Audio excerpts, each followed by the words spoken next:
Yes, good morning, all of you.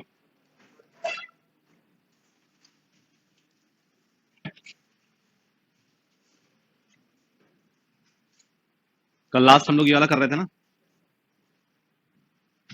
कर लो जल्दी इसको कंप्लीट।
पीछे गेट लगा दो।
कल मैंने बोला था प्रॉफिट एंड लॉस के फॉर्मूलाज देख लेना, देखे? कितने लोगों ने देखे? हाथ उठाओ। अरे मेरे को फॉर्मूला मत बताओ, फॉर्मूला कितने लोगों ने देखा ये बताओ। बस दो तीन, वेरी गुड। त्रिची कितने के लोगों को जाना, हाथ उठाओ। हाँ तब वो भी कमी है ना? त्रिची जाना भी नहीं है, ठीक है फिर तो, ठीक है फिर तो। जाना भी दो तीन लोगों को है, पढ़ भी दो तीन लोग रहे हैं, ठीक है, वेरी गुड। आवाज नहीं आ रही? अब आ रही है? बढ़िया, फिर तो ठीक है। अब दो तीन लोगों को ही त्रिची जाना है और दो तीन लोग ही पढ़ रहे हैं, फिर तो ठीक है।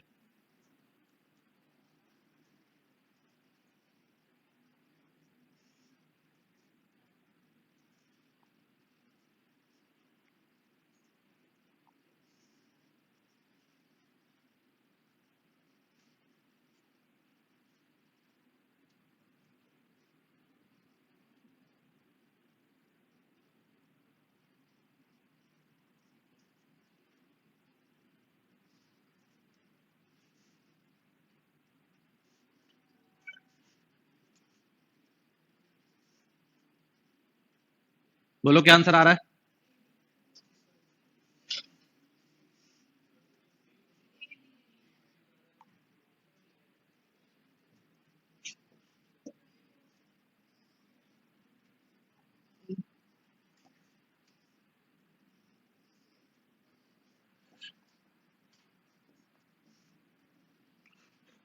अगर हमें कोई एक चीज दी है जिसको कि खरीदा गया है, उसका कहलाता है कॉस्ट प्राइस। और जब उसको बेचा जाता है प्रॉफिट लगाकर या फिर लॉस के साथ में, अगर प्रॉफिट होता है तो ऐड होता है और अगर लॉस होता है तो सब्ट्रैक्ट होता है, तो हमारे पास बनता है सेलिंग प्राइस। अगर मान लो कि कोई सामान 100 रुपए का पड़ा था और अगर उस पे 10% या 20% प्रॉफिट कमाकर बेचा गया है, इसका मतलब कि 100 रुपए का 20%, 100 रुपए का 20% कितना हो गया? 20 रुपए। तो ये एक्चुअल में क्या हो गया? 100 + 20 कितना आ गया? 120। तो ये इसका क्या था? कॉस्ट प्राइस था। और ये इसका क्या आया? सेलिंग प्राइस आया, जितने में बेचा गया था। प्रॉफिट क्या होगा? प्रॉफिट कितना हुआ? प्रॉफिट हुआ selling price minus cost price. 120 रुपए में बेचा, 100 रुपए खरीदा था, 20 रुपए का मुनाफा। आई बात समझ में? अगर इसको इक्वेशन को मैं ध्यान से देखूं तो इसमें से 100 कॉमन निकाल सकते हैं, 100। तो ये क्या बचेगा? 1 + 20/100। 100 कॉमन निकाल दिया इस इक्वेशन में से। और इसको क्या लिख सकते हैं? 100 × ये एलसीएम ले लेंगे तो ये कितना हो जाएगा? 120। 120/100। इस तरीके से भी 120 आ सकता है। इसमें और इसमें क्या डिफरेंस हुआ? इसमें हमें एक्चुअल अमाउंट में अलग से परसेंटेज को ऐड करना पड़ा, प्रॉफिट परसेंटेज को, और फिर हमारा रिजल्ट आया। और हमने यहां पर देखा कि इसमें डायरेक्टली क्या कर दिया, इसको हम ऐसा भी बोल सकते हैं 120% ऑफ 100। इसको मैं ऐसा भी तो लिख सकता हूँ, ये जो यहाँ पर मैंने सिंप्लीफाई करके यहाँ पर लेकर आया, इसको मैं ऐसा भी तो लिख सकता हूँ कि 120/100 मतलब 120% और मल्टीप्लाई बाय 100। तो मैं इसको भी ऐसा भी तो लिख सकता हूँ कि 120% ऑफ 100। इसका मतलब क्या हो गया कि अगर मुझे 20% का मुनाफा हुआ है और सामान कितने का खरीदा था? 100 रुपए का, तो डायरेक्टली मैं बोल सकता हूँ क्या कि 120% ऑफ कॉस्ट प्राइस, और इससे मुझे क्या मिल जाएगा? Selling price. ये बात आई समझ में? तो इसका मतलब ये हुआ कि इतनी कैलकुलेशन करने से अच्छा है कि डायरेक्टली हम क्या निकाल दे?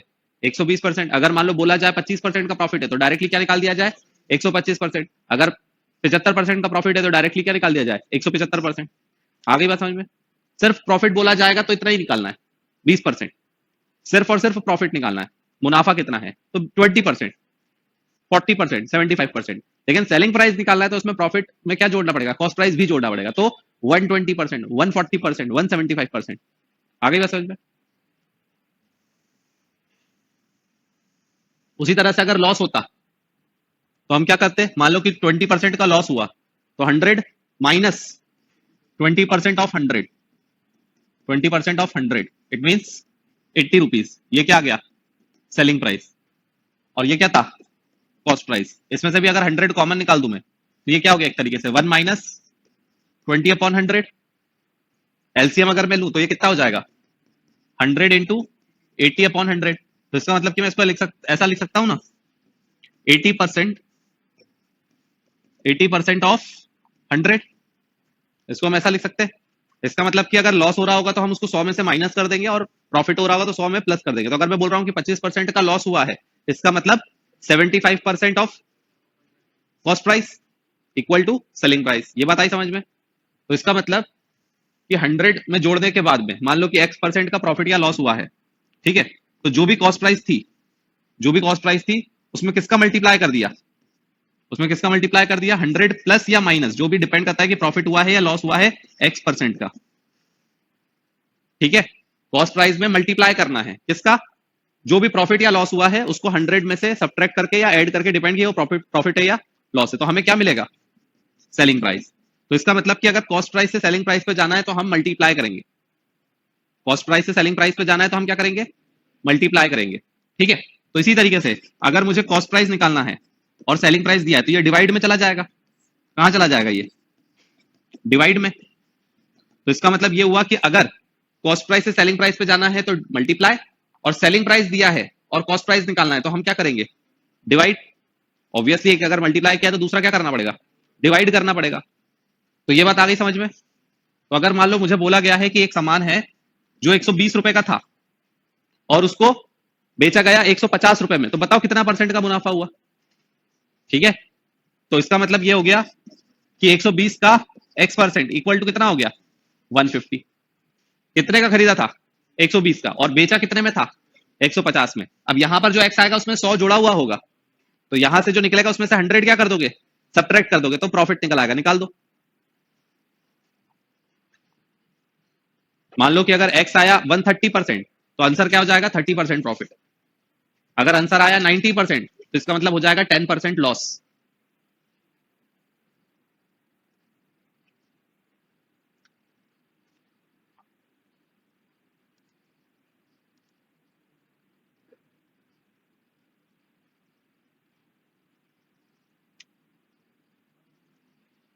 हम्म 25, x की वैल्यू 125 आ रही है, तो अगर x की वैल्यू 125 आ रही है मतलब प्रॉफिट कितने का हो गया, प्रॉफिट हो गया 25% का। अगर मान लो सामान खरीदा था 150 रुपए का और उसको बेचा गया है 120 रुपए में, तो कितने परसेंट का लॉस हुआ है,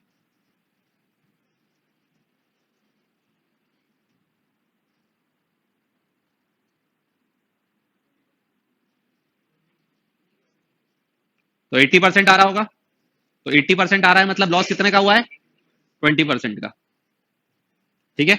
x की वैल्यू अगर 80% आ रही है तो इसका मतलब लॉस कितने का हुआ है, 20% का। आया समझ में?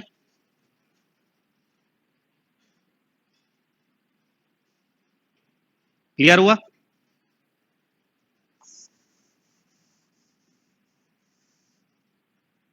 सेल में जाते हैं या मॉल में जाते हैं तो वहां पर लिखा होता है 50% प्लस 20% ऑफ,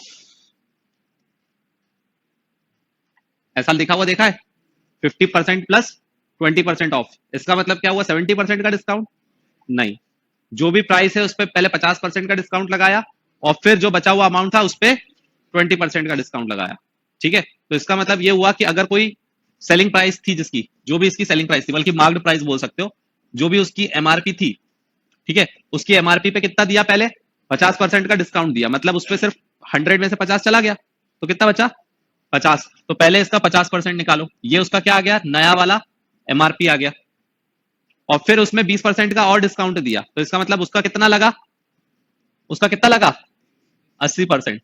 तो ये हो गया इसका फाइनल सेलिंग प्राइस, ये क्या हो गई इसकी फाइनल सेलिंग प्राइस। आई बात समझ में?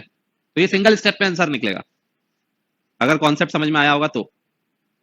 आया नहीं आया समझ में, कितने लोगों को नहीं आया, हाथ उठाओ। क्या समझ में नहीं आया?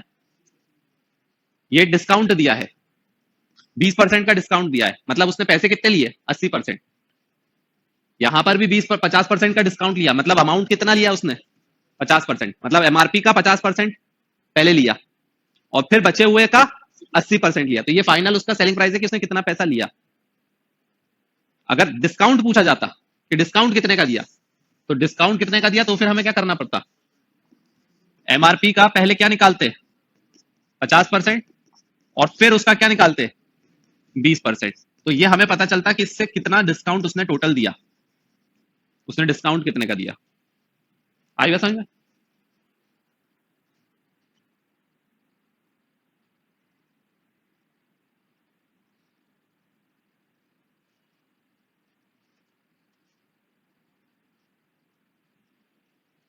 तो अगर मान लो हमसे बोला जा रहा है कि 30% plus 20% plus 10% is equal to how much percent?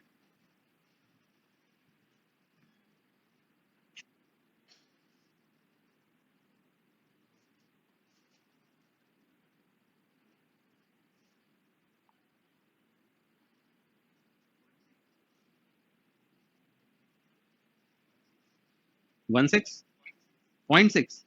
तो 0.6 को क्या लिखेंगे अपन? 60 लिखोगे ना, 0.6 तो कुछ होगा ही नहीं, 30% तो पहले ही डिस्काउंट दे दिया, मतलब आंसर 30% से तो ज्यादा ही होगा।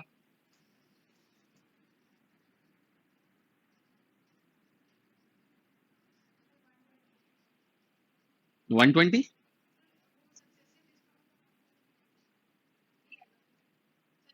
120% का डिस्काउंट कैसे हो जाएगा?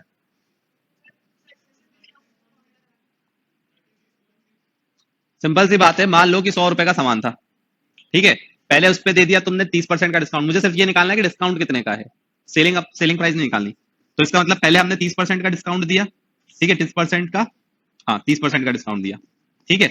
और फिर जो 30% का जो हमने डिस्काउंट दिया था उस पर फिर कितने का डिस्काउंट दिया? 20% का। और फिर उसमें कितने का डिस्काउंट दिया? 10% का। सॉल्व करो।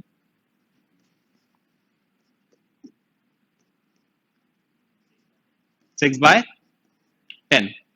6/10 मतलब 60%। हाँ 60%।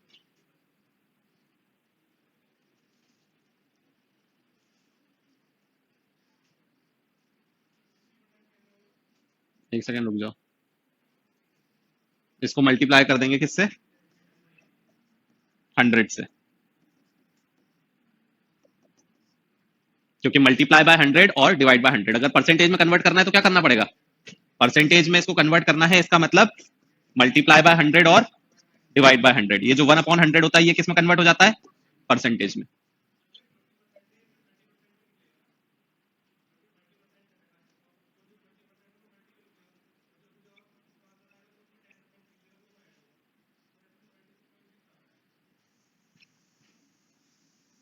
पहले तुमने 100 का क्या निकाला?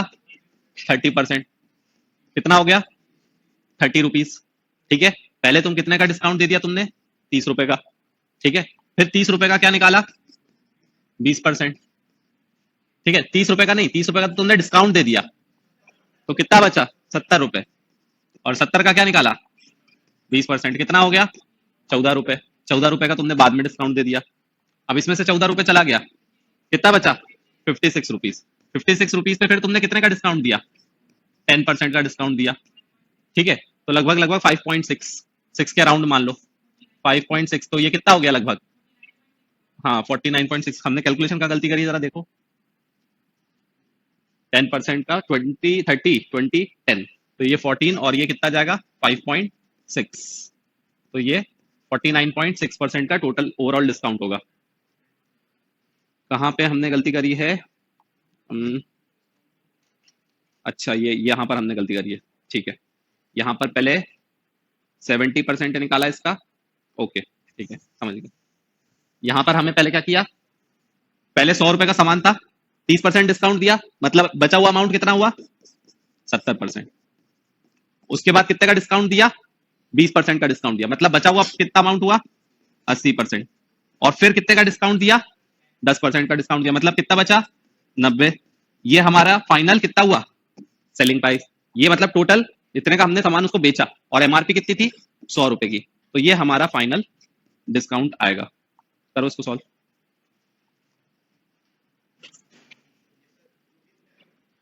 तो रुपीज में आया तो क्या हुआ? हमने रुपीज तो 100 माना है ना, तो वो परसेंट ही होगा।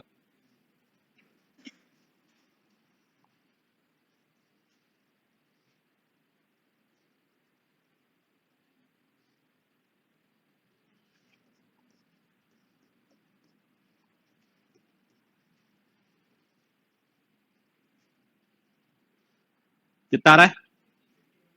हाँ 50.4 100 से माइनस कर दोगे तो आ जाएगा 49.6। आ गया समझ में? आ गया 49.6। तो ये हमारा करेक्ट आंसर होगा।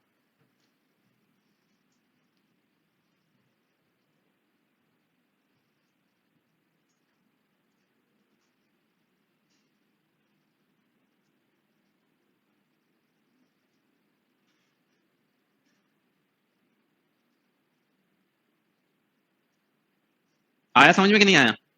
30% हमने क्या बोला, 30% डिस्काउंट दिया, 20% डिस्काउंट दिया और 10% डिस्काउंट दिया। इसका मतलब कि पहले 30% डिस्काउंट दिया तो कितने में उसका एमआरपी हो गया? 70% का। अब जो 70% का उसका बचा प्राइस, उस पर फिर कितने का डिस्काउंट दिया? 20% का। मतलब अमाउंट कितने का लिया उसमें से? 80%। और फिर उस अमाउंट में से फिर 10% का डिस्काउंट दिया, मतलब कितना अमाउंट लिया उसका? 90%। तो ये इतना पैसा दुकानदार ने ग्राहक से लिया, इतना अमाउंट ग्राहक से लिया। पहले उसका एमआरपी कितना था? 100 रुपए, और उसने इतना पैसा ग्राहक से लिया। मतलब इन दोनों का डिस्काउंट, इन दोनों को माइनस कर देंगे तो पता चलेगा कि कितने का उसने डिस्काउंट दिया। ठीक है ना? अगर मुझे सिर्फ पूछा जाता कि कितना पैसा लिया तो ये लिया, और डिस्काउंट कितने का दिया तो MRP minus selling price equal to discount. आ गई बात समझ में? एक और करो। और 100 में से इसलिए करा 100 मान के, क्यों? क्योंकि फिर इसको परसेंटेज में कन्वर्ट करने की जरूरत नहीं होती है। ठीक है? अब जैसे कि मान लो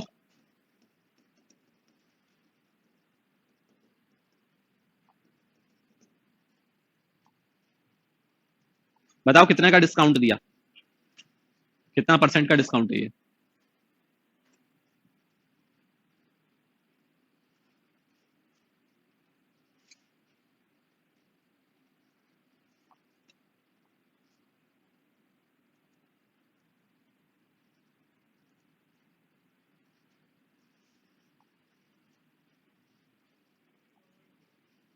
फिफ्टी 4.4। 100 में से सब्ट्रैक्ट करके बोल रहे हो ना?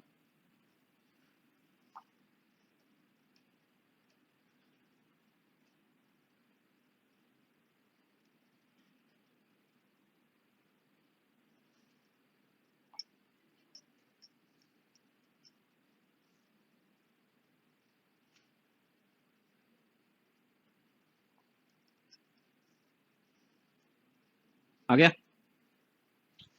अब देखो 100 रुपए का सामान था, 40% डिस्काउंट दिया तो मतलब कितने में बेचा? कितने में बेचा? 60% में। और फिर उस पर कितने का डिस्काउंट दिया? 20% का। मतलब कितने में बेचा? 80% में। और फिर कितने का डिस्काउंट दिया? 5% का। मतलब बेचा कितने में? 95% में। इतने का तो सामान उसने बेचा। तो अगर तुमसे ये पूछा होता कि कितने का सेल किया इतना डिस्काउंट देने के बाद, तो इतने का सेल किया। डिस्काउंट पूछा जाएगा तो उसकी एमआरपी में से सेलिंग प्राइस को माइनस कर दोगे तो पता चल जाएगा डिस्काउंट कितने का आ रहा है। कितना आ रहा है? 54.4। इतने परसेंट का उसका ओवरऑल डिस्काउंट था। मतलब कि भले ही लिखा है वो 40 + 20 + 5, देखने में लग रहा है 65% के बराबर डिस्काउंट है, लेकिन वो एक्चुअल में कितना है? 54.4% के बराबर डिस्काउंट है। इसलिए इस तरीके से लिखा जाता है ताकि देखने में क्या लगे? बहुत ज्यादा है ना? देखने में लगेगा कि अरे बहुत ज्यादा डिस्काउंट है, लेकिन कुछ भी नहीं है। ठीक है ना? अब 65 ही परसेंट है, ठीक है? 60% या 65% मान लो, ऐसा लिख दो। मान लो 20% प्लस 20% प्लस 20% प्लस 5%। ये भी वैसे ही दिख रहा है लगभग। निकालो जरा इसको, तो माइनस करो ना 100 में से। वही तो निकाला है। चचा जी जान ध्यान से देखो थोड़ा।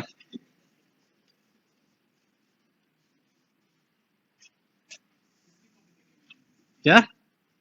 यही इसीलिए तो नहीं देखना चाहिए ना बगल वाले की कॉपी।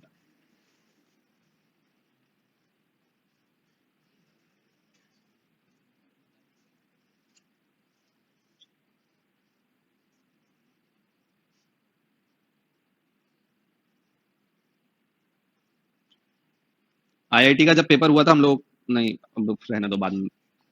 क्या कुछ चीज है? नहीं, अरे वो स्टार्टिंग में मैंने गलत कर दी।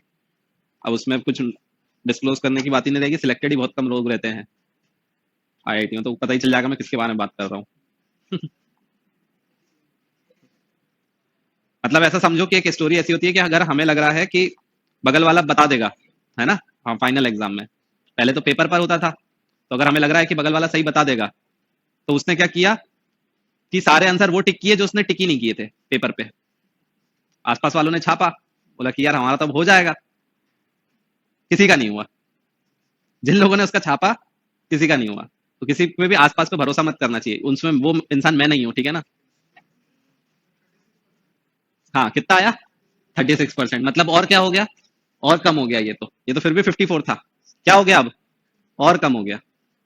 आई बात समझ में? तो देखने के लिए ये और ये कैसा लग रहा है? अरे तो बढ़िया, ये 20 20 20 तो और ज्यादा लग रहा है ना। ये जितनी बार ये प्लस लगा देगा ना, ये उतना कम होता जाएगा परसेंटेज। बस मेन फोकस ये है कि जो मुद्दा ये है कि जो सबसे पहला है ना, समझ लो उससे थोड़ा सा ज्यादा रहेगा बस, ठीक है ना। ये जो स्टार्टिंग में क्या लिखा है 20, तो बस ये जो इसमें ओवरऑल में जो लिखा है ना उससे थोड़ा सा ही ज्यादा रहेगा। तो ये क्या है, 20 लिखा है ना, तो 20% से ही ज्यादा होगा। ये 40 लिखा है ना, 40% से ही ज्यादा होगा। अब अगर जैसे ही यहाँ पर देख लिया 40% लिखा और यहाँ पर देख लिया 20% का, मतलब पक्की बात है कि ये वाला थोड़ा सा ज्यादा होगा, ये तो कम ही होगा। देखने में भले ही वो लग रहा है कि ये भी 65 है, ये भी 65 है। आई बात समझ में? तो ये कितना आ रहा है? 36%। क्या आ रहा है? 27.84। तो बहुत ही कम हो गया, देखो लगभग आधा हो गया।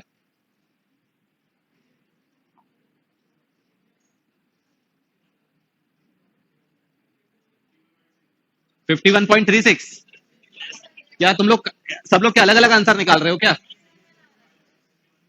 पहले कितना निकलेगा? 80%। फिर उसका कितना निकलेगा? 80%। फिर उसका निकलेगा 80%। फिर उसका 95%। और इसको किस में से सब्ट्रैक्ट कर दोगे? 100 में से। निकालो जरा, कितना? 51.36 पक्का? ठीक है, तभी उससे कम ही रहा। ठीक है, आ गई बात समझ में? अब एक और दूसरी बात सुनो। जिस तरीके से मैं बता रहा हूं इसी तरीके से सॉल्व करोगे तो सिंगल स्टेप में आंसर निकलेगा। एक इंसान ने एक साइकिल खरीदी, मान लो 100 रुपए की, ठीक है।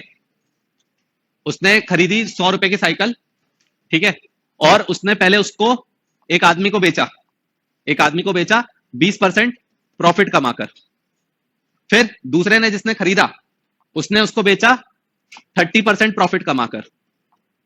फिर उसके बाद एक और ने खरीदा, उसने उसको बेचा 20% लॉस पे। फिर एक और ने खरीदा, उसने उसको बेचा 25% लॉस में। फिर एक और ने खरीदा, उसने उसको खरीद बेचा 40% प्रॉफिट में। तो बताओ फाइनल वाले ने वो साइकिल को कितने में बेचा?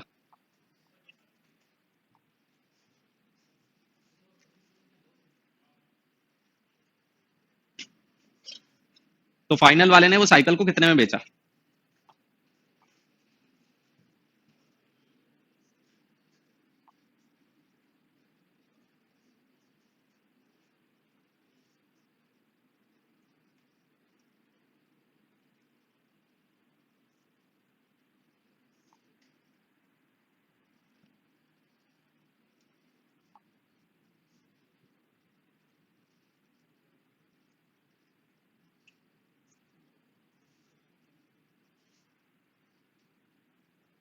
हंड्रेड लिखा है ना स्टार्टिंग में, कॉस्ट प्राइस 100।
देखते हैं, आंसर तो मुझे भी नहीं पता है ना? तो मुझे बताने से कोई मतलब भी नहीं निकलने वाला, मैं तो अपने मन से जो मन से आता है वो लिखता जाता हूँ। अब देखो सीधी साफ बात है, 100 रुपए का सामान था, पहले वाले ने कितने प्रॉफिट कमा कर बेचा? 20% प्रॉफिट कमा कर बेचा, मतलब उसने उसको 120% में बेचा, ठीक है। फिर अगले वाले ने उसको 30% मुनाफे में बेचा, मतलब उसके 130% में बेचा। फिर उसके अगले वाले ने उसमें 20% का लॉस खाया, तो इसका मतलब उसके 80% में बेचा। और फिर उसके बाद वाले ने 25% का लॉस उसको हुआ, इसका मतलब उसने उसके 75% में बेचा। और फिर अगले वाले को 40% का प्रॉफिट हुआ, इसका मतलब उसने उसको 140% में बेचा। निकाल दो। हम्म। क्या? 131.04। तो ये उसकी फाइनल प्राइस आ गई। अब ये सुनने में बहुत कठिन सवाल लगेगा, लेकिन अगर समझ गए कॉन्सेप्ट तो सिंगल स्टेप में आंसर आ जाएगा। आ गई बात समझ में?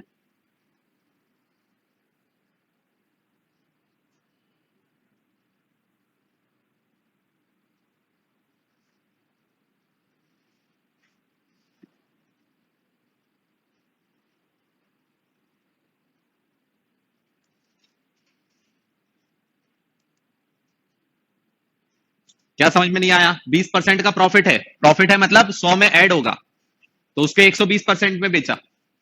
फिर 30% का प्रॉफिट हुआ तो 100 में ऐड होगा, 130% बेचा। 20% का लॉस हुआ, मतलब 100 में से सब्ट्रैक्ट कर दिया, 80% में बेचा। 25% का लॉस हुआ, 100 में से सब्ट्रैक्ट किया, 75%। और फिर 40% का प्रॉफिट हुआ, मतलब 140। ये क्या है? का। क्या है ये जो लिखा है मल्टीप्लाई, ये क्या है? का। 100 का 120, उसका 130, उसका 80, उसका 75, उसका 140। आई बात समझ में?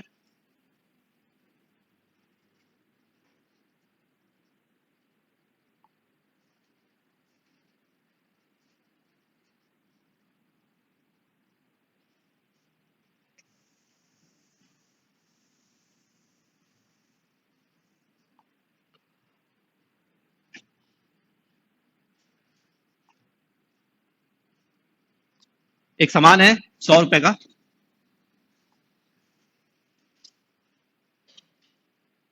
एक सामान है जिसको 100 रुपए में खरीदा गया और 40% प्रॉफिट में उसको बेचा गया। और फिर कुछ परसेंट का लॉस हुआ, या फिर ऐसा नहीं। मान लो कि एक सामान है जो 100 रुपए में बेचा गया, ठीक है ना, सेलिंग प्राइस। ठीक है, सेलिंग प्राइस इसकी 100 रुपए है, और जिसने इसको खरीदा है उसने इसको 30% ऊपर पैसा देकर खरीदा है। तो बताओ जिसने बेचा होगा उसको ये कितने का पड़ा? सामान जिसने खरीदा है उसने 100 रुपए का खरीदा है, ठीक है, और जिससे उसने खरीदा है उसको 30% का प्रॉफिट हुआ है। तो बताओ जिससे इसने खरीदा है उसको कितने का पड़ा होगा?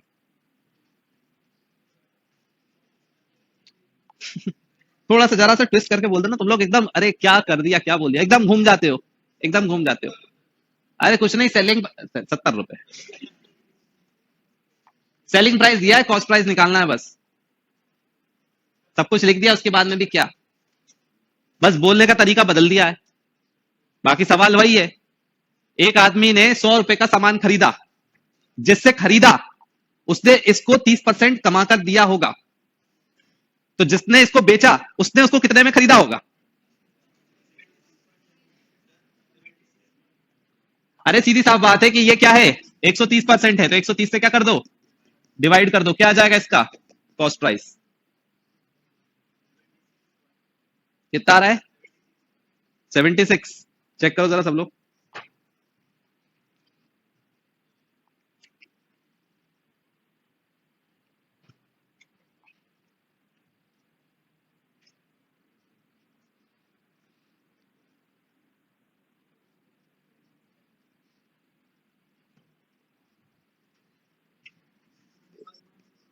76.92 करीब।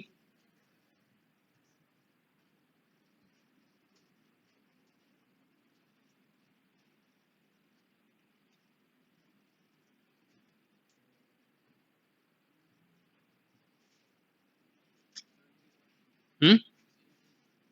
अब कुछ नहीं था, सिंपल सी बात थी। अगर मैं ये बोलता कि एक आदमी ने एक सामान को खरीदा और 30% मुनाफा कमा के उसको 100 रुपए में बेचा, तो बताओ उसको कितने का पड़ा होगा। सवाल क्या था, एक आदमी ने सामान खरीदा और उसको 30% मुनाफा कमा के 100 रुपए में बेचा, तो बताओ उस आदमी को कितने का पड़ा।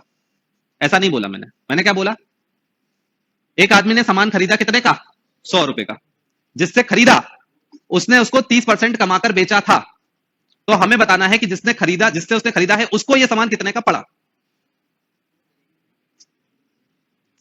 सवाल वही है, बस बोलने का अंदाज बदल दिया। आई बात समझ में। सवाल क्या था कि एक आदमी ने 30% मुनाफा कमा के 100 रुपए में बेचा, तो बताओ उसको वो सामान कितने का पड़ा होगा। कॉस्ट प्राइस बताओ, अगर सेलिंग प्राइस 100 रुपीज है। आ गई बात समझ में, क्लियर हुआ। और अभी हमने देखा कि अगर सेलिंग प्राइस दिया है तो प्रॉफिट परसेंट से क्या करना पड़ेगा, डिवाइड कर देंगे तो क्या आ जाएगा, कॉस्ट प्राइस आ जाएगा। इसको आगे और बढ़ा दिया जाता है कि जिसने खरीदा उसने उसको फिर आगे इतने में मुनाफे में बेचा, तो उसका जो कॉस्ट प्राइस था वो अगले वाले के लिए क्या हो जाएगा, इसका जो सेलिंग प्राइस था वो अगले वाले के लिए क्या हो जाएगा, कॉस्ट प्राइस हो जाएगा। फिर उस पर कैलकुलेशन होगा। इस तरीके से मल्टीप्लाई डिवाइड दोनों चलता है। अगर ये बातें सारी समझ में आ गई है तो अब हम क्वेश्चन पर आते हैं।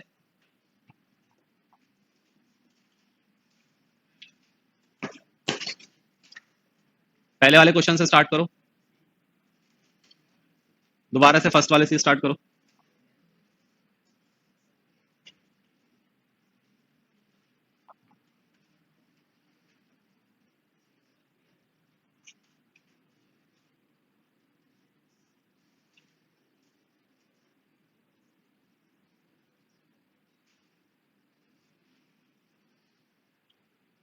If for a certain quantity of book the publisher has to pay 30,600 as the printing cost, printing cost उसने कितनी दी है 30,600, और प्रिंटिंग कॉस्ट कितना था 20%, मतलब 20% क्या है 30,600। Then what will be the amount of the royalty to be paid on this book, तो रॉयल्टी कितनी की होगी, मतलब 15% कितना होगा। अगर 20% इतना है तो 15% कितना होगा, तो 30,600, ये कितना है 20% है, तो पहले इसको 1% पे पहुंचा दो, मतलब 20% से क्या कर दो, डिवाइड कर दो, तो ये कितना हो जाएगा 1% पे पहुंच जाएगा, मतलब पुरानी वाली प्राइस पर पहुंच जाएगा। और इसका क्या निकाल दो 15%, तो डिवाइड करने पर प्रीवियस अमाउंट पर पहुंच गया, मतलब 1% पे पहुंच गया, और फिर उसको 15 से मल्टीप्लाई कर दिया।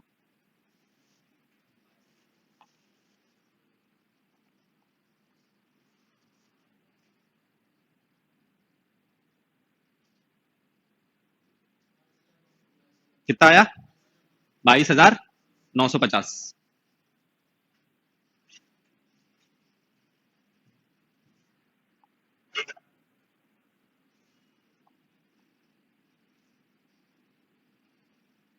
आया समझ में।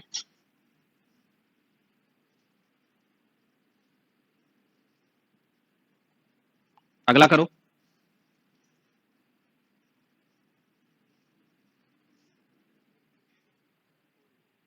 ये तो बता ही दिया था कि सेंट्रल एंगल निकालना है किसका, रॉयल्टी का। रॉयल्टी कितना एंगल है, तो अगर हम देखेंगे तो ये ओवरऑल कितना है 360 डिग्री, 360 डिग्री का 15%, 360 डिग्री का 15% कितना होगा, कितना रहा था 54 डिग्री, 360 का 15%। अब वही मैंने बताया अभी, का को क्या बोलते हैं मल्टीप्लाई, तो 360 डिग्री का 15% कितना आ रहा था 54 डिग्री।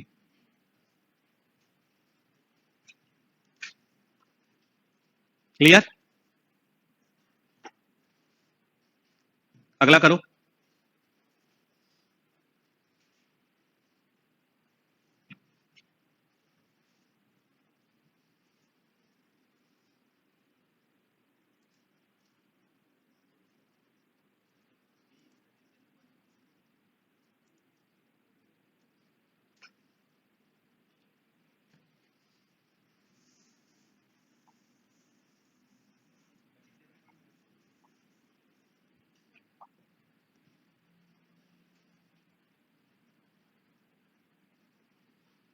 क्या बोला गया है, the price of a book is marked 20% above the cost price, cost price से 20% ज्यादा में उसकी एमआरपी है, मतलब 120% उसकी एमआरपी हो गई कॉस्ट प्राइस की। ठीक है, तो एमआरपी कितनी हो गई, अभी हमने पढ़ा एमआरपी कितनी हो गई कॉस्ट प्राइस की 120%। If the marked price of the book is 180, तो इसका मतलब कि ये अमाउंट कितना है 180, ठीक है। Then what is the cost price of the paper used for a single copy of the book, तो हमें ये बताना है कि कॉस्ट प्राइस किसकी निकालनी है, पेपर यूज्ड की, ठीक है। तो पहले तो यहां से हम कॉस्ट प्राइस निकाल लेते हैं पहले तो इसकी, तो इसकी कॉस्ट प्राइस कितनी हो गई 180 डिवाइड बाय 120 इंटू 100, ये इसकी क्या हो गई कॉस्ट प्राइस हो गई। और हमें किसकी कॉस्ट निकालनी है, कॉस्ट ऑफ पेपर। तो जो ओवरऑल बुक की प्राइस थी उसमें से 25% क्या है कॉस्ट प्राइस, तो ये हमारी कॉस्ट प्राइस आ गई, उसमें से उसका 25%, उसका 25% क्या होगी पेपर कॉस्ट,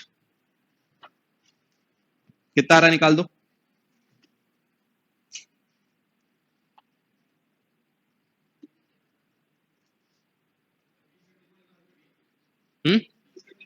37.50, अब आया कि नहीं आया समझ में, ये बताओ कितने लोगों को अभी ऊपर से गया, हाथ उठाओ।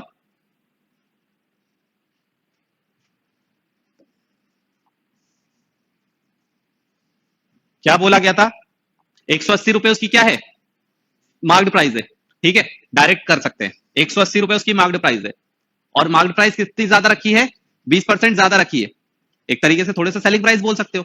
तो सेलिंग प्राइस जो है वो कितना है 180 रुपए है, और 180 रुपए में जब बेचा गया है तो उसमें क्या है 20% का मुनाफा छुपा हुआ है, इसका मतलब उसका कॉस्ट प्राइस कितना रहा होगा, उसका कॉस्ट प्राइस कितना रहा होगा selling price divide by percentage, क्योंकि 20% का प्रॉफिट है तो उसको क्या लिखेंगे 120%, और क्योंकि सेलिंग प्राइस से किस पे जाना है कॉस्ट प्राइस पे, तो क्या करेंगे डिवाइड करेंगे, कॉस्ट प्राइस से सेलिंग प्राइस पे जाना होता है तो क्या करते हैं मल्टीप्लाई करते हैं, तो सेलिंग प्राइस से कॉस्ट प्राइस पे जाना है तो डिवाइड करेंगे परसेंटेज का, 20% है तो 120% प्रॉफिट है इसलिए, अगर लॉस होता तो 80% से डिवाइड करते, और फिर ये हमारा आ गया कॉस्ट प्राइस, उसमें से पूछा गया है कि कॉस्ट ऑफ पेपर यूज कितना होगा, तो पेपर कॉस्ट कितनी है 25%, ओवरऑल सब कुछ मिलाकर जितना भी खर्चा है ट्रांसपोर्टेशन का खर्चा, पेपर का खर्चा, बाइंडिंग का खर्चा, वो सब मिलाकर उस किताब की कॉस्ट प्राइस आई, तो ये क्या आ गई कॉस्ट प्राइस, इसके अंदर सब कुछ है।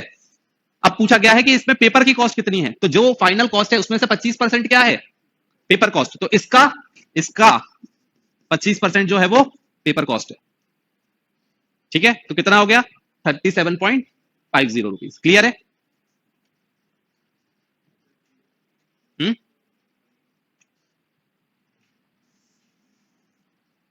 नेक्स्ट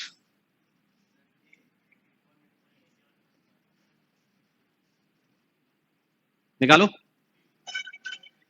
क्या बोला है 5500 copies are published and the transportation cost on them is amount 82500, transportation cost कितना है 10% है, ठीक है, मतलब ये जो अमाउंट है ये कितना है 10% है, तो 10% है तो 1% भी निकाल सकते हो उसको, 100% भी बना सकते हो, कुछ भी कर सकते हो, ठीक है।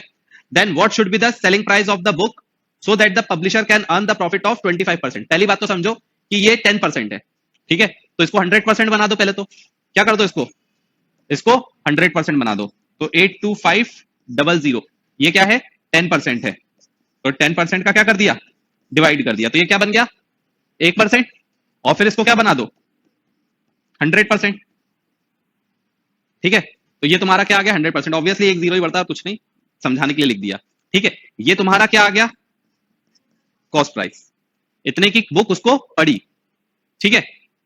और अब चाहो तो ये कितने हैं बुक्स का प्राइस है, ये 5500 बुक का प्राइस है, ठीक है, एक बुक का प्राइस कितना होगा डिवाइड बाय 5500, ये क्या आया cost price of one book, ठीक है।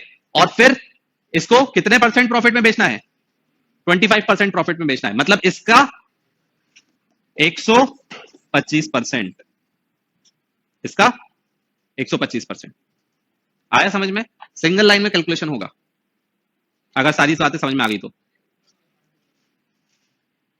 82500 जो है वो ट्रांसपोर्टेशन कॉस्ट है, और ट्रांसपोर्टेशन कॉस्ट एक्चुअल में कितना है 10% है, मुझे 10% को 100% बनाना है, ऑब्वियसली 10 का मल्टीप्लाई कर देंगे, अगर मान लो 10 की जगह कुछ और परसेंट होता तो उसके लिए क्या करते पहले तो इसको 10% से डिवाइड कर देते, तो ये क्या हो जाता 1%, और फिर उसको 100% बनाना है तो 100% से मल्टीप्लाई कर दिया, तो ये टोटल हो गया 100%, लेकिन ये कितने की कॉपी कितने की कॉस्ट आ गई है 5500 कॉपी की कॉस्ट आ गई, तो एक की कॉस्ट कितनी होगी डिवाइड कर दिया 5500 से, तो ये कॉस्ट प्राइस आ गई एक कॉपी की, और उसको कितने प्रॉफिट में बेचा है 25% प्रॉफिट में बेचा है, मतलब 125% में उसको बेचा है, तो ये फाइनली इसकी क्या आ गई सेलिंग प्राइस। 100% पे ही तो परसेंटेज लगेगा ना। ठीक है, कितना आ रहा है? 187.50।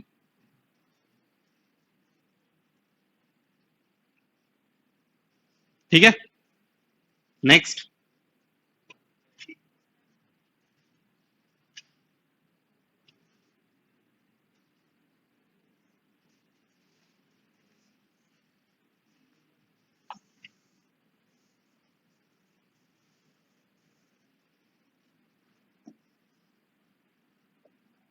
Royalty on a book is less than the printing cost by how much percent. ठीक है, तो प्रिंटिंग कॉस्ट और रॉयल्टी दोनों में कितने का डिफरेंस है? 5% का डिफरेंस है। ठीक है, तो 5% जो है उसका परसेंटेज निकालना है किसके रिस्पेक्ट में? प्रिंटिंग कॉस्ट के रिस्पेक्ट में। प्रिंटिंग कॉस्ट मतलब 20%। ये कितना परसेंट है? कितना आ जाएगा ये? 25%। कितना ज्यादा है ना, कितना ज्यादा या कितना कम है? क्लियर है? डिफरेंस मतलब कि जैसे कि मान लो मैं तुमसे बोल रहा हूं कि एक सामान को बेचा गया, खरीदा गया है कितने में? Cost price.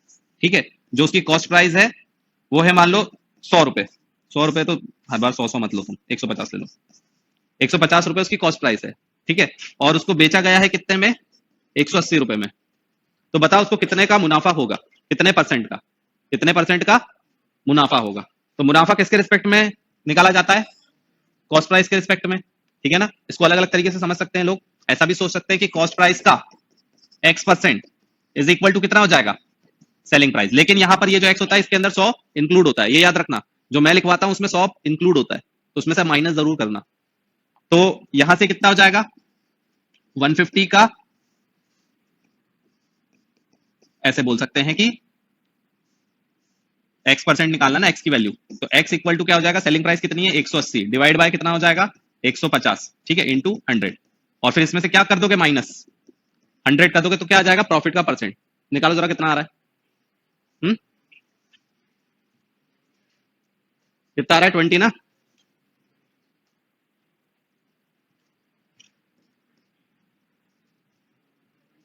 कितना? 20%। ठीक है, अब अगर मैं इसको ऐसा लिखना चाहूं तो कि मुझे दिख रहा है प्रॉफिट कितने का हुआ है? 30 रुपए का प्रॉफिट हुआ है। 180 का बेचा था और 150 का खरीदा था, मतलब कितने का प्रॉफिट हुआ? 30 रुपए का प्रॉफिट हुआ। 30 रुपए 150 का कितना परसेंट है? ठीक है, तो डिवाइड बाय 150 इंटू 100।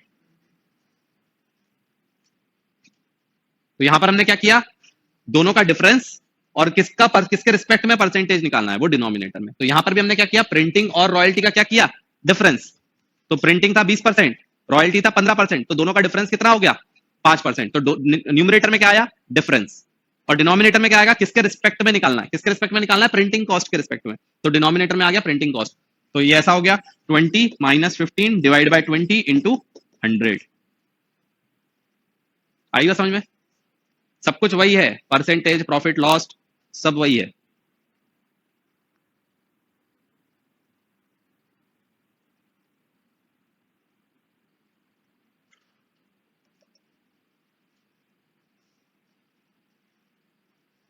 क्लियर हो गया? चलो आगे का कल कंटिन्यू करते हैं। और जिन लोगों से भी पुराने टॉपिक्स कवर नहीं हो रहे हैं वो लोग पहले एक बात पर फोकस करो कि हमें जो करंट टॉपिक जो चल रहा है उसको पहले बराबर करना है। ठीक है ना, पुराना तो अपने आप होता जाएगा, पहले करंट टॉपिक पे फोकस करना है। और दो तरीके से पढ़ाई होती है, एक होती है क्वालिटी और दूसरी होती है क्वांटिटी। ठीक है ना, दोनों की जरूरत होती है। सिर्फ क्वालिटी पढ़ने से भी कुछ नहीं होगा, सिर्फ क्वांटिटी करने से भी कुछ नहीं होगा। दोनों की जरूरत होती है, लेकिन कब क्या चीज करनी है वो डिफरेंस होता है। तो पहले क्वालिटी नहीं आती है, पहले क्वांटिटी पे काम करना पड़ता है। पहले किस पे काम करना पड़ता है? क्वांटिटी पे। क्वालिटी अपने आप आ जाती है।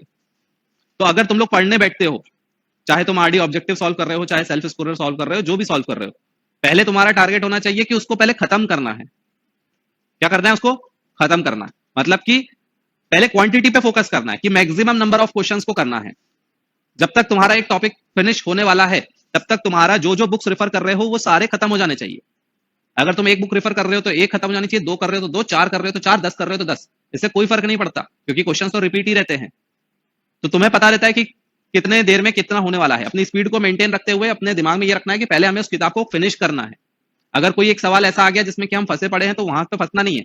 अभी हमारा काम है उसको सर्कल बनाओ, डाउट लिखो और आगे बढ़ो, चाहे वो आधी बुक डाउट में आ जाए, आगे बढ़ते जाओ। पहला टारगेट अभी तुम्हारा क्या है? पूरे तरीके के सवाल को देखना। पहला टारगेट क्या होता है?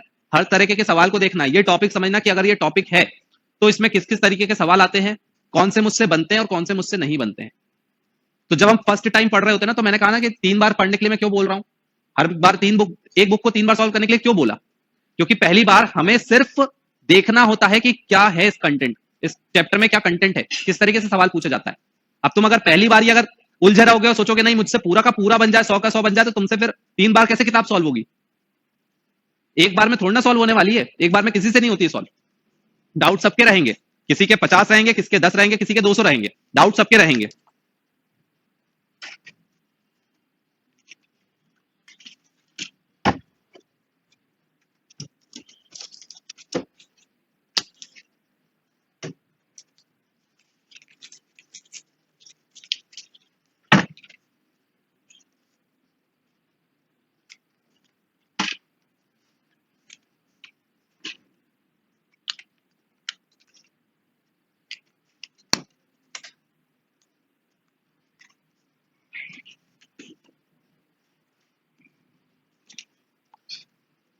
आवाज आ रही है? तो डाउट सबके रहेंगे, लेकिन हर एक चीज का एक टाइम होता है ना, मैंने कहा। तो पहले हमें किस पे फोकस करना है? क्वांटिटी पे। तो अगर तुम्हारे पास जो भी बुक्स है, पहला तुम्हारा टारगेट होना चाहिए उसको खत्म करो। अगर क्वाड्रेटिक इक्वेशन पढ़ रहे हो तो उसको पहले खत्म करो। ट्रिग्नोमेट्री पढ़ रहे हो तो पहला टारगेट तुम्हारा होना चाहिए उसको खत्म करो। सेल्फ स्कोरर से, आरडी शर्मा से, जो जो तुम पढ़ रहे हो मटेरियल से, पहले उसको खत्म करो और एंड पे पहुंचो पहले। उसके बाद सेकंड राउंड स्टार्ट होगा। सेकंड राउंड में तुम्हारे पास ये टेंशन नहीं रहेगी कि मुझे पता ही नहीं है कि कितने क्वेश्चन है, सीधे बैठ जाओ, अपन मूवी देखने थोड़ा ना है। तो पहले तो हमारा टारगेट हो गया फिनिश करना, उसके बाद अब हमारे पास टेंशन खत्म है। पेपर भी तो हम ऐसे ही करते हैं ना, एग्जाम में जब टेस्ट देते हैं तब यही करते हैं ना, कि पहले हम क्या करते हैं, जितने मैक्सिमम बन सकता है करके खत्म करते हैं फर्स्ट राउंड में। उसके बाद सेकंड राउंड में हम उन क्वेश्चंस को अटेम्प्ट करते हैं जो हमसे नहीं बने। अगर हम इस बात पर फोकस करें कि नहीं अगले सवाल पर हम तभी जाएंगे जब ये फिनिश कर लेंगे, तो कभी पेपर ही नहीं फिनिश हो पाएगा और ना कॉन्फिडेंस आ पाएगा। तो पहले तो अंदर चाहिए कॉन्फिडेंस। क्वेश्चन बनने के लिए प्राइमरी रिक्वायरमेंट नॉलेज नहीं है, उससे प्राइमरी रिक्वायरमेंट है कॉन्फिडेंस। कॉन्फिडेंस ही नहीं होगा तो नॉलेज कुछ नहीं कर पाएगा। पहले अंदर चाहिए कॉन्फिडेंस। कई ऐसे भी लोग होते हैं जिनके पास नॉलेज बहुत होता है लेकिन कॉन्फिडेंस नहीं होता है, वो कुछ नहीं कर पाते। और किसी के पास इतना कॉन्फिडेंस होता है कि नॉलेज ना होते हुए भी वो पता नहीं क्या क्या कर जाते हैं। ऐसी ऐसी बातें करेंगे, आदमी समझेगा यार ये तो बहुत नॉलेजेबल पर्सन होगा। मतलब उनका कॉन्फिडेंस ही उनको क्या बना देता है, उनको खुद ही नहीं पता होता। होते कुछ नहीं है, आता कुछ नहीं है। अरे तुम मेरे पास आना, मैं सब करवा दूंगा। उसको खुद नहीं पता है कैसे करवाएगा। आधे लोग जाते ही नहीं है भाई, उसने सामने वाले को बोल दिया, उसके पास कॉन्फिडेंस आ गया, उसने अपने आप ही कर लिया। उसको क्या लग रहा है, अरे पास मेरे पास सपोर्ट तो है, कोई दिक्कत आएगी मैं उससे कर लूंगा। अब उसके अंदर कॉन्फिडेंस आ गया, वो अपने कॉन्फिडेंस से सारा काम करा, और ये ना इसकी जरूरत पड़ी और ना ये कुछ कर सकता था। ठीक है ना? तो एक ने दूसरे को कॉन्फिडेंस दिया ना, इसको कुछ पता था कि क्या करना है, उसने क्या किया, दूसरे को कॉन्फिडेंस दिया, दूसरे ने अपने कॉन्फिडेंस के दम पे कर लिया, क्योंकि उसको पहले से था सब कुछ, उसके पास नॉलेज। उसमें किसकी चीज की कमी थी? कॉन्फिडेंस की। और वो कॉन्फिडेंस किसने दिया? दूसरे ने, जिसको कुछ आता पता ही नहीं था। ठीक है, अब वो किसकी वाहवाही करेगा, यार वो उस दिन उसने मेरा साथ दिया तब मैं आज जाके ये कर पाया। और उसने क्या साथ दिया? उसने कुछ नहीं करा। ठीक है ना? तो सबसे पहली जरूरत है कॉन्फिडेंस, और कॉन्फिडेंस तब आएगा जब हमने कुछ अचीव किया होगा। तो यहां पर सबसे पहला टारगेट होता है कि पेपर अपना जितना भी मटेरियल है उसको पहले फिनिश करो, उसके बाद क्वालिटी कंटेंट को करना है। उसके बाद हमें ये देखना है कि कौन कौन से क्वेश्चन छूट गए हैं, उसको सेकंड राउंड में करना है। उसके बाद भी कुछ छूट जाएंगे, उसको फिर जब हम लास्ट में बैठेंगे फिर उनको छाटेंगे। उसके बाद भी कुछ क्वेश्चंस अगर ऐसे निकल आते होते हैं, कुछ क्वेश्चंस ऐसे होते हैं जिनको की याद ही रखना पड़ता है, जिसका कि कोई हाथ पैर नहीं होता है। ठीक है ना? कई ऐसे बहुत रेयर होते हैं, बहुत रेयर होते हैं। मतलब कि अगर तुम 1000 क्वेश्चन करोगे तो उसमें से शायद से 8 से 10 ऐसे सवाल मिलेंगे, बहुत रेयर होते हैं वो सवाल। ठीक है, अब वो इसलिए याद रख लो उसके आंसर, क्यों? क्योंकि अगर आ जाए एग्जाम में तो उसका ये होता है कि याद करने वाले तो निकाल ही लेंगे आंसर, और हमारा जो कंपटीशन है वो उन्हीं लोगों से है ना? तो उसका कोई हाथ पैर नहीं है। मैं कभी इस पेपर में नहीं रहता कि ये याद करना है, लेकिन क्या करोगे? साम दाम दंड भेद, क्या कर लोगे? ठीक है ना? तो यही है। और हर चीज फेयर नहीं होती है ना? ना वो फेयर कर रहे हैं ना हम फेयर कर पाएंगे, क्योंकि अगर फेयर करने बैठेंगे तो कुछ हो नहीं पाएगा। और ये एक्चुअल में ये हम जो करेंगे वो गलत नहीं है, क्योंकि हमने तो नॉलेज लिया है ना। अगर हमने 100 सवाल में से, अगर 120 सवाल में से अगर हमने 80 सवाल खुद से सॉल्व किए हैं, तो इसका मतलब क्या, हमें आता है ना। और 20-30% तो वो है जो जबरदस्ती हमें करना पड़ रहा है, मजबूरी है। अगर मजबूरी नहीं होती तो मैं बोलता भी नहीं कि उनको करो। ठीक है ना? लेकिन हमें उसके लिए एफर्ट जरूर मारना है। ऐसा नहीं है कि ना याद करने का बोल दिया तो हम दिमाग ही लगाना बंद कर दिया। कई स्टूडेंट क्या करते हैं, दिमाग लगाना बंद कर देते हैं। अरे याद करते चलो, क्या करना, अरे अगर अलग सवाल आ गया तो आज इम्पिटस में अगर कहीं पर अगर कोई कंपटीशन में आने की कोशिश में लगे ना, तो वो इस बात के लिए क्योंकि आईआईटी बंद हो गया। आईआईटी में क्या होता था ना कि नए क्वेश्चन आते थे, रिपीट क्वेश्चन नहीं आते थे। तो अब देख लो तुम कि अगर इम्पिटस के आईआईटी के सिलेक्शन देख लो और कंपेयर कर लो कहीं से भी, 24 से 48 सीट होती थी, जनरल कैटेगरी में 24 सीट होती थी।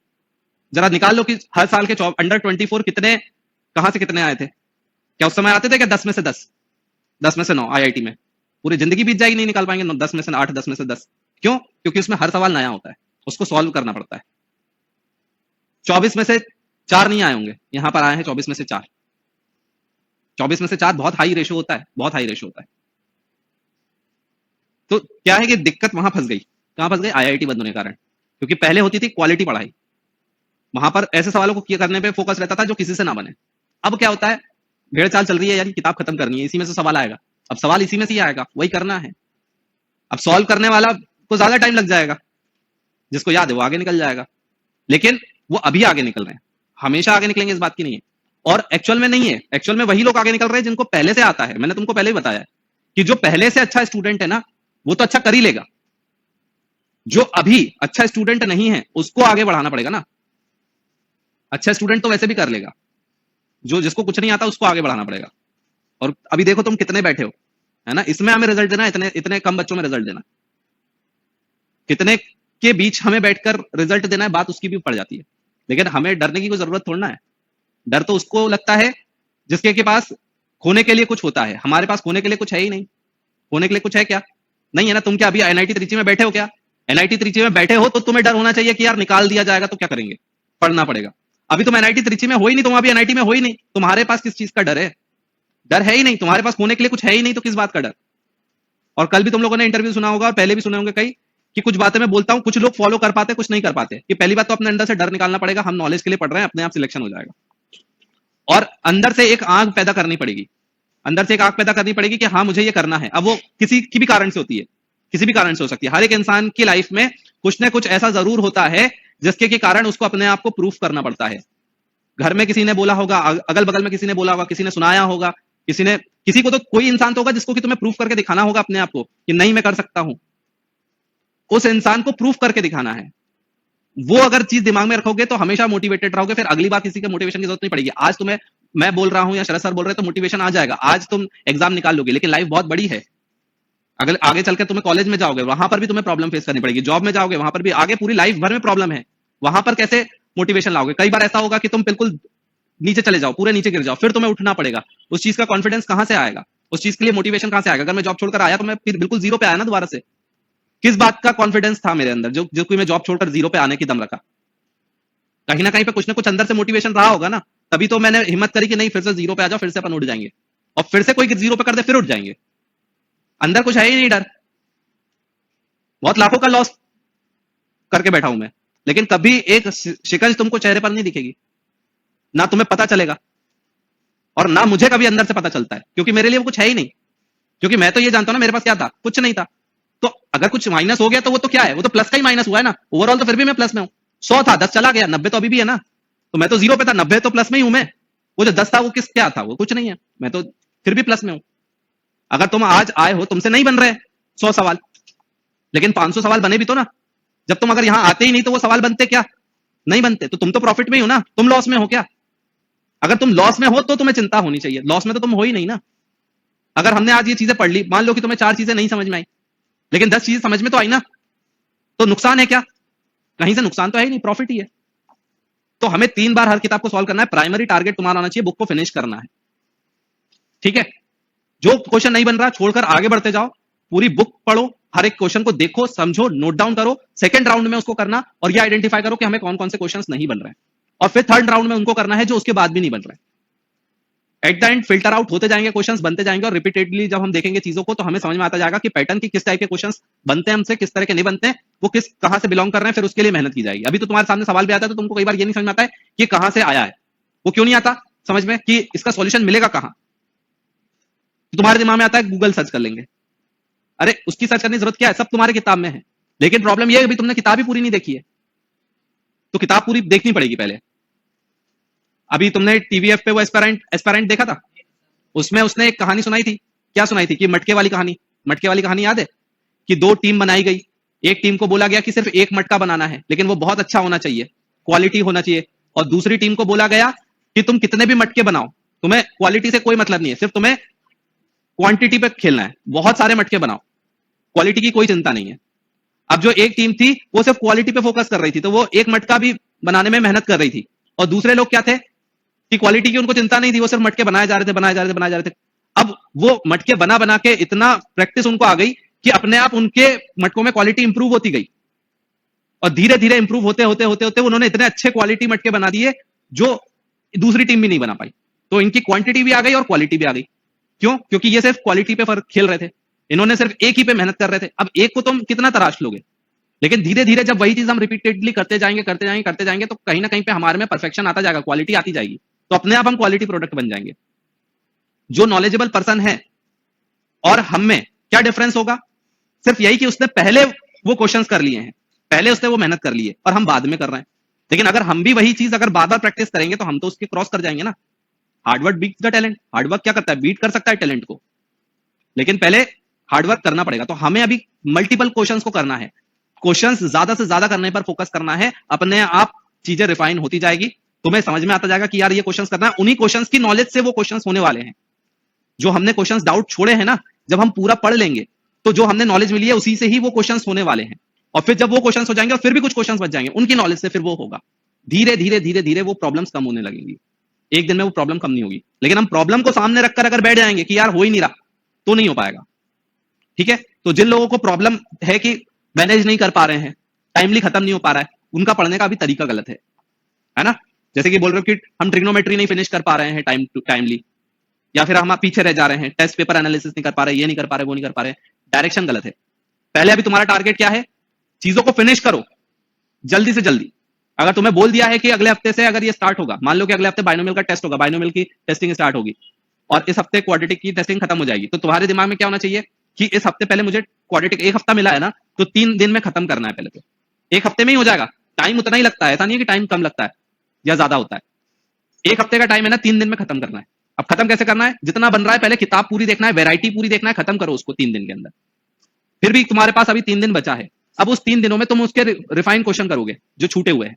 तो 1 दिन करोगे, 2 दिन करोगे, और मान लो कि हफ्ते भर के एंड में भी तुम्हारे पास अभी भी कुछ क्वेश्चंस रह गए, कोई चिंता करने की जरूरत नहीं है, बिल्कुल उनको टिक रहने दो बुक में। वो बुक में तुम्हारे पास टिक है ना, इसीलिए तो बुक खरीद रहे हैं हम, हमारे पास वो टिक है, हमारे पास वो रखा हुआ है। जब हमारे पूरा दिसंबर जनवरी तक जब हमारा सिलेबस खत्म हो जाएगा, तब नई क्लासेस नहीं होंगी, तब सिर्फ पुरानी टेस्टिंग ही चलती रहेगी। तब तुम्हारे पास वो टाइम होगा दोबारा से उन टॉपिक्स को उठाने का, और उस समय तुम कर पाओगे। अब तुम्हारे पास सारे सब्जेक्ट्स की टॉपिक्स की नॉलेज है। कई बार क्या होता है, इंटरकनेक्शन होता है टॉपिक्स के बीच में।